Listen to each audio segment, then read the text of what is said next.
Arid, a dry desert. And with flossinosinahilipilification, I'm sure I lost you.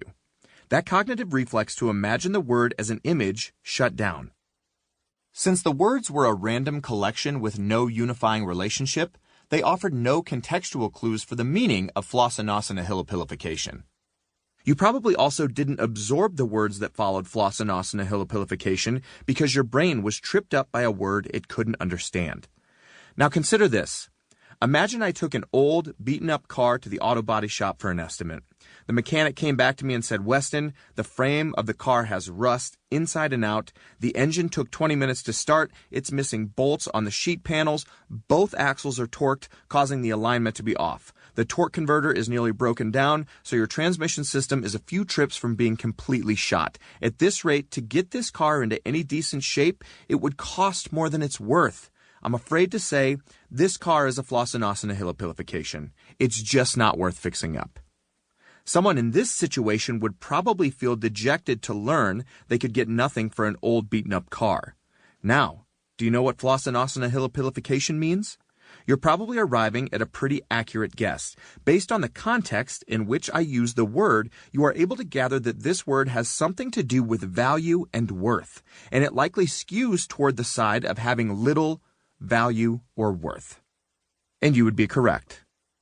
Per dictionary.com, flossinosinahilipilification is a noun that means the estimation of something as valueless. Fun fact, it is encountered mainly as an example of one of the longest words in the English language.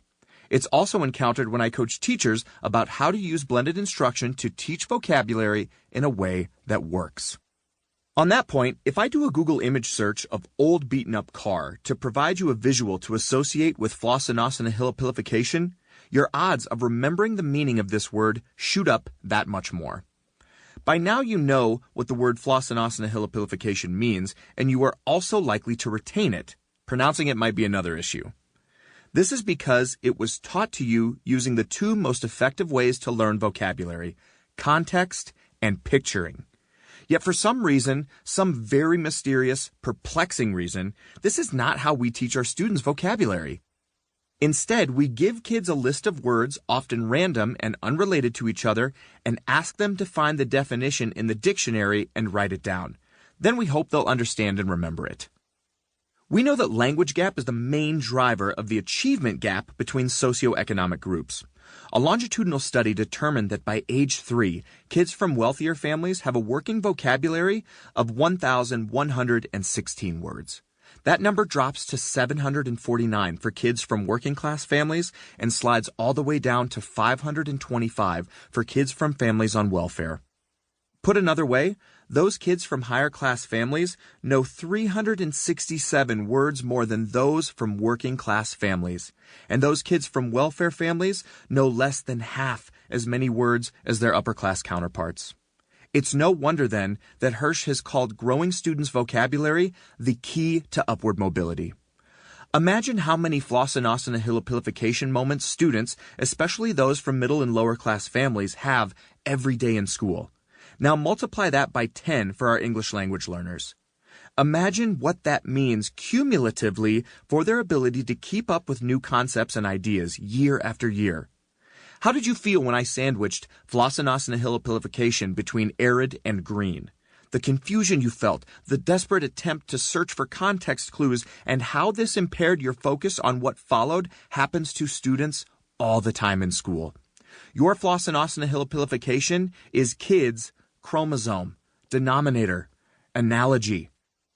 And the only way around these moments of confusion is to teach vocabulary how kids learn it. Throughout the 2009-2010 school year, researchers from the University of Michigan at Ann Arbor and Michigan State University at East Lansing observed 55 kindergarten teachers from districts of various poverty levels. Rarely did they observe a teacher who delivered structured, formal vocabulary lessons. Instead, most taught vocabulary as it came up, such as when reading a book to students. This created situations where the words these students were taught had little relation to the concepts they were learning at the time, and they usually were not academic words that would advance students' understanding in later grades or other subject areas. We know this approach doesn't work, yet most of us are guilty of it. That's okay. Remember Allison and Simba in chapter 3?